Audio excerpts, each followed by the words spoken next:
Hey guys, how's everyone doing? The project I have today is this MTD mower that doesn't start. So we're going to go through and troubleshoot, see why it's not starting. Hopefully we can fix this one and get this one back in service. Thanks for joining me. Alright, so first steps I always check for is make sure it's getting fuel and spark. So first thing I'm going to do is take off this air filter here. I'm going to hit the primer and see if there's any fuel shooting into the carburetor on this thing, see if the prime system is working. Take a look, the air filter looks okay. Certainly not the worst I've ever seen. So, what I'm going to do here is just pump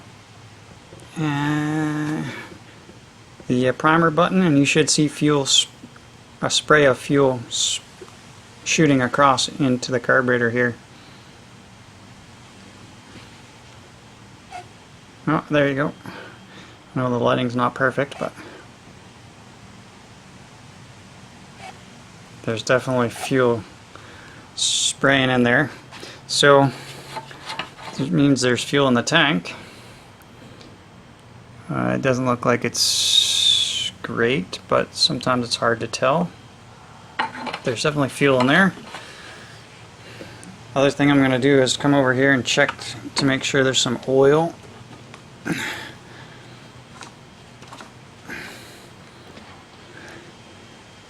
And there is some oil in there, so that's good. So first thing I'm going to do, just to show you it's not starting, so I'm going to try and pull it over a couple times and see if it starts.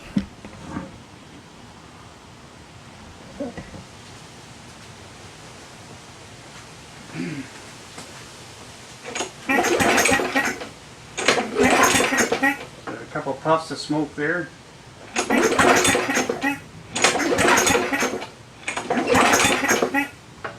Alright, so definitely some white smoke coming out of there.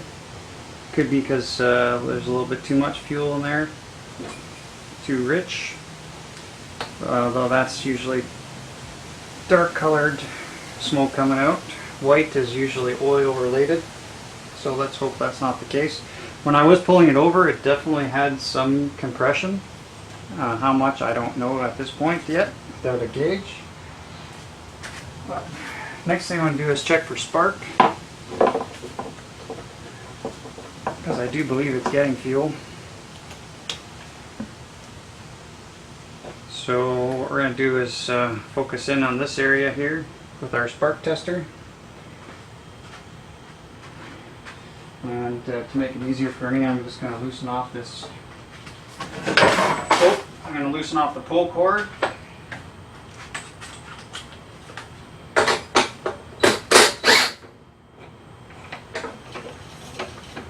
That way when I pull it over, I can be doing that from over here.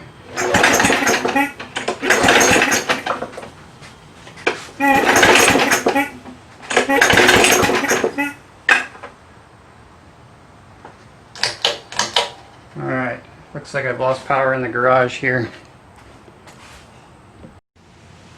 Yeah, sorry guys, there's a power outage in the neighborhood there, so all the lights went out. I don't know if you could see it in the video there, but well, there was nothing to see because there's no orange glow coming at all from there. So there's definitely not getting any spark. So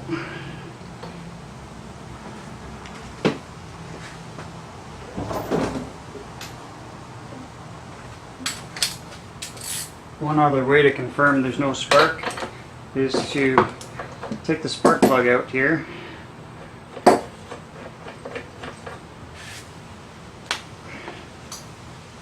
Now you can see, I don't know if you can see that on the camera, but the spark plug is wet, which indicates it's getting fuel. And what you can do is put the spark plug back on. Don't touch it here. Grab it on the rubber part and ground that out to the engine block and check right here at the end, which is where you should see a spark. So I'm going to do that.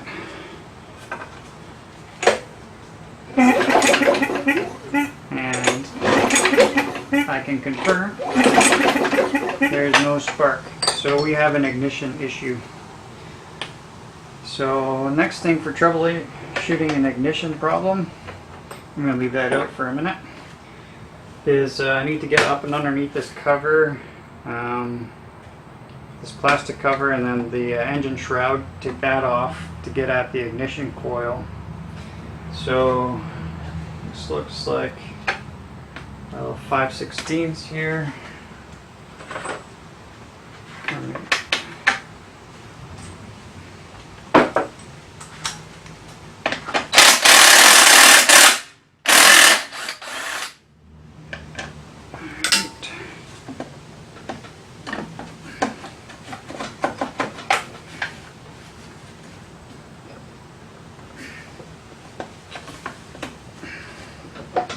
This guy's giving me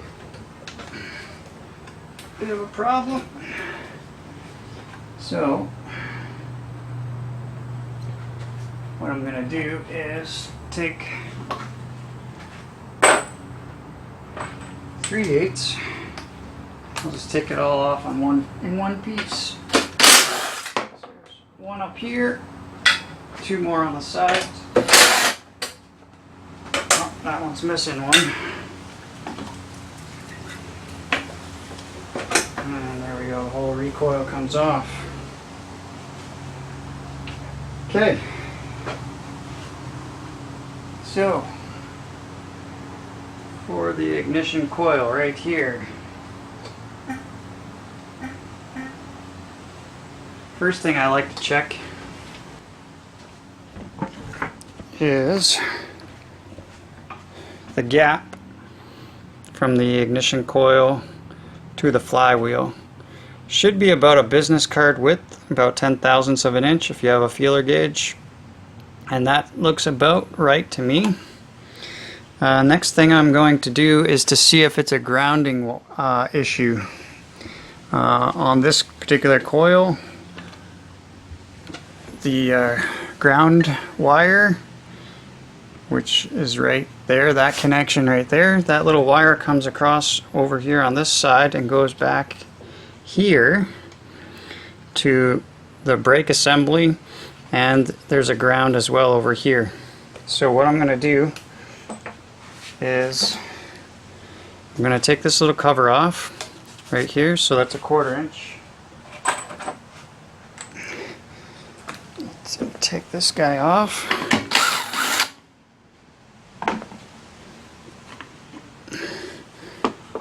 Alright, and then I'm going to check to make sure. So here's where that wire comes up. It comes across from under here, goes underneath this brake assembly, and comes up on this one and attaches right in here. So how this works is when you release the handle up here, that releases this cable, and this whole mechanism, this assembly right here, this arm goes and attaches to this arm, grounding out through this wire the ignition coil, and that's what shuts off your mower. Also, this brake rubs against this flywheel. This brake pad rubs against the flywheel and slows down the engine as well.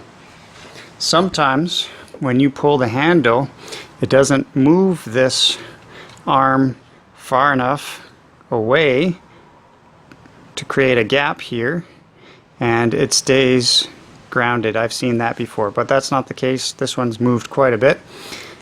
So the other option could be, two more options. A, there could be a bad connection somewhere in this wire. I have not seen that very often, but if there's a nick in the wire and it's grounding out all the time, you'll never get spark.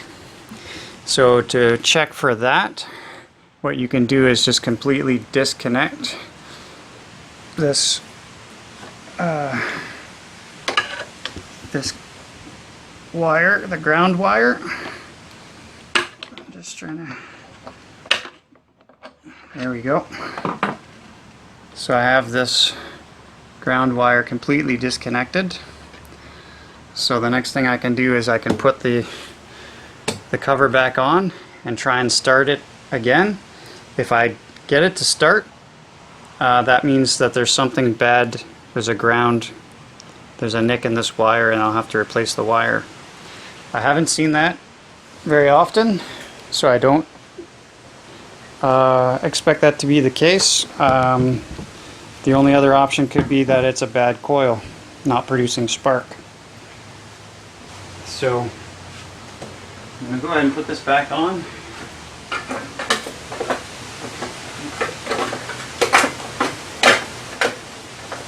And I will put the spark plug back on here. And this might be hard to do without putting a couple of these bolts back in, so I'll do that.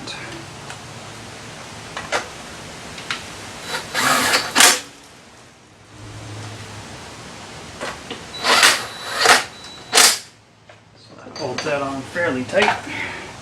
So I can use this hand to hold this guy here with the spark plug gap facing me so I can see. And I can hold... I don't know if you can see that or not, but no spark whatsoever. So at this point, I've exhausted all my all my options, except trying to replace the ignition coil. So I'm going to try that next, and I do have a video on that. So if you want to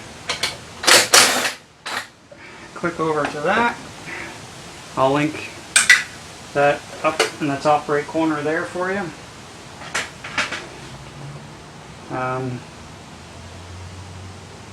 In fact, I'll just see if I have a replacement one that I can try, and I'll just show you how to do that.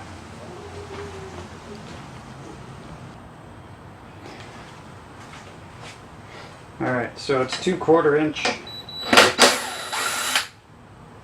bolts. Hold that coil on.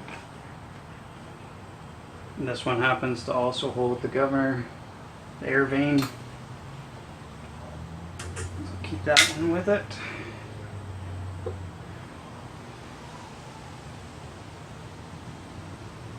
Some other things maybe to check as well is a lot of times you see these contacts or these areas right here full of rust, or maybe your flywheel's full of rust. If that's the case, it's not the case in this one. Maybe you want to clean that off with a little bit of sandpaper. So I'm going to go check in my stash and see if I have a replacement one of these guys. And I shall be back. Alright guys, so I found pretty much the exact replacement one, minus the fact it doesn't have a boot. So that's easy enough to take off if we can get this one to work. So put it back on, just hook up the ground wire now because it's easier. And just turn the flywheel so that the magnet doesn't line up just yet. We'll start connecting the bolts, reattaching the bolts, and then get yourself a business card. Everyone typically has business cards laying around from somewhere. Stick it right in between the flywheel magnet and the contact points on your ignition coil. And then once you have that proper distance away, just tighten the 1/4 inch nuts down.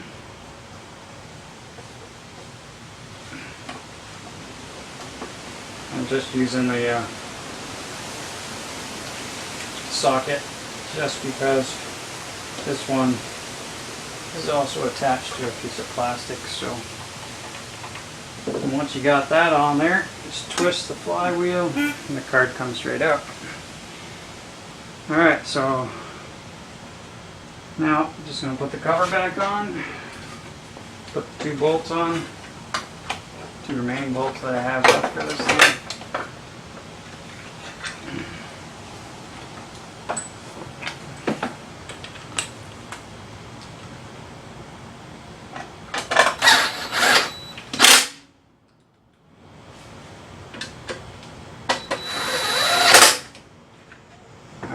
Hook on my spark plug. Now because this doesn't have a little insulator thing, I'm going to have to hold it way down here. Or, better yet, just hook this up. Just hand tight is good for now. Put my spark tester back on. Now I don't have to touch anything. And just going to watch right here. Hopefully I get some nice orange glow.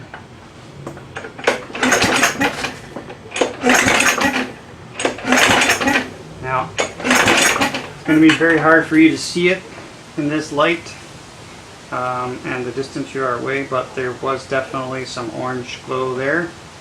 You just have to take my word for it. Doesn't mean the spark plug's good, just means that we're actually making a connection from the ignition coil, which is sending electricity through this light bulb, which is then going through here to the spark plug. The spark plug still could be bad. Now, it's very rare. I've only seen that a couple of times that the spark plug is actually the culprit, but didn't quite.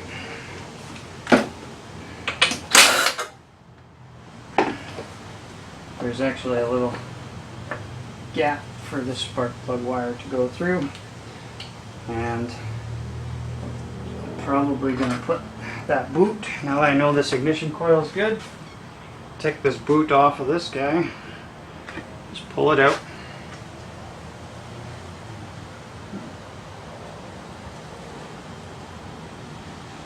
I'm still going to have to bend this. It doesn't actually have the right connection on the end. There's no 90-degree connection like this guy has. So this one might not be usable.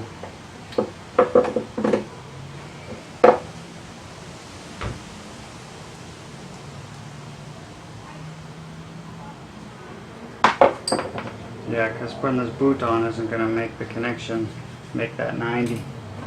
The wire is just a little bit too short.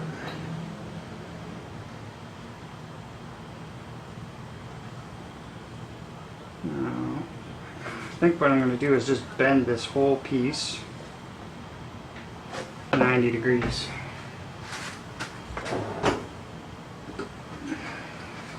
Pair of pliers.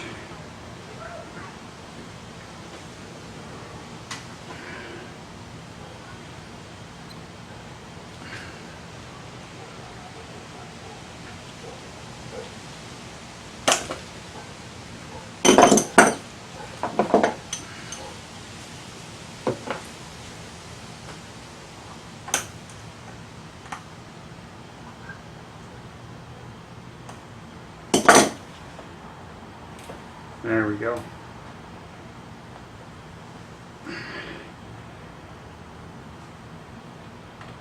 Okay. Now, we have fuel, we have ignition. Let's see if we can get light off.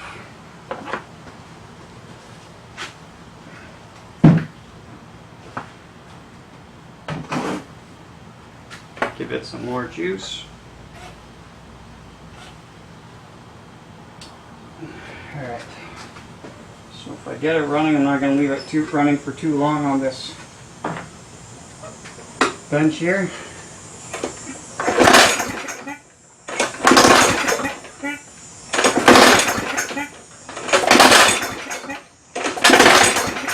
Alright, something still doesn't sound quite right.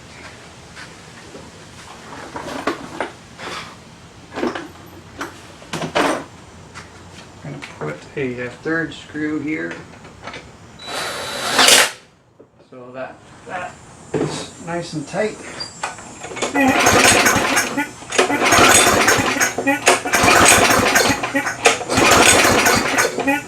Alright, so still not getting ignition, or not getting it to fire. Let's see, a few more pumps.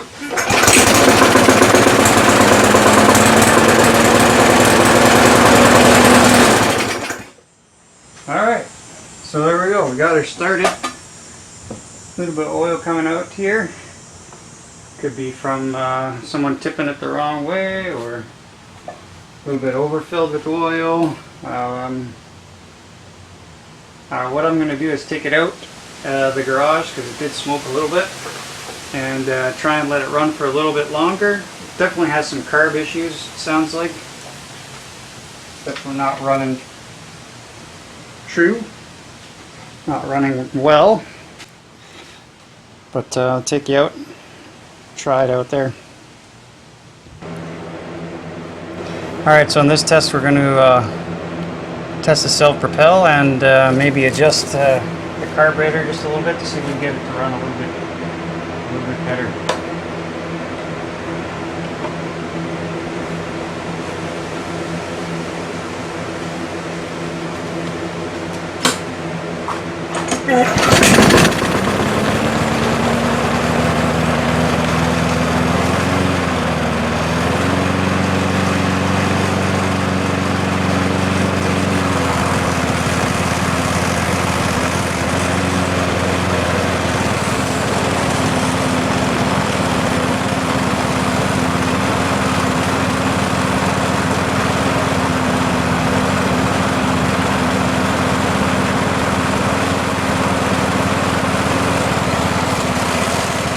Alright, well, she did shake a lot and smoked a little bit in the beginning, but now the smoking's finished up. The self-propel doesn't work, but it rattled a lot as well. It rattled the bolt right out there, so we're going to have to do some more work to this guy, but at least we got her running, figured out the problem. Alright guys, so that is going to conclude the video on this guy. We did get her running. It still has some more work to be done.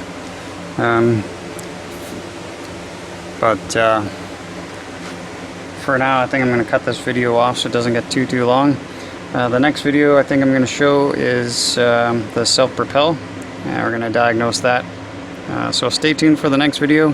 Thanks for joining me in the garage today. If you like the video, go ahead and hit the like button and the subscribe button. It really helps me out on the channel.